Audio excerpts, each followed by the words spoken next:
पुण्यात अपघाताचं सत्र थांबण्याचं नाव घेईना। पुण्यात भरधाव डंपरनं फुटपाथवर झोपलेल्या 9 जणांना चिरडल्याची धक्कादायक घटना घडली। ही घटना रात्री 12:30 वाजण्याच्या सुमारास वाघोलीतील केसनंद फाट्यावर घडली। या अपघातात 3 जणांचा जागीच मृत्यू झालाय।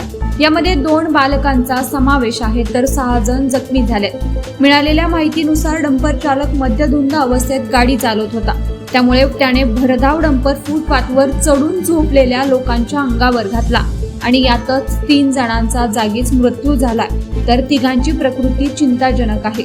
या घटनेत जखमी झालेल्यांना ससून रुग्णालयात उपचारासाठी दाखल करण्यात आले। गजानन तोटरे असं डंपर चालकाचं नाव असून डंपर चालकाला पोलिसांनी ताब्यात घेतलंय।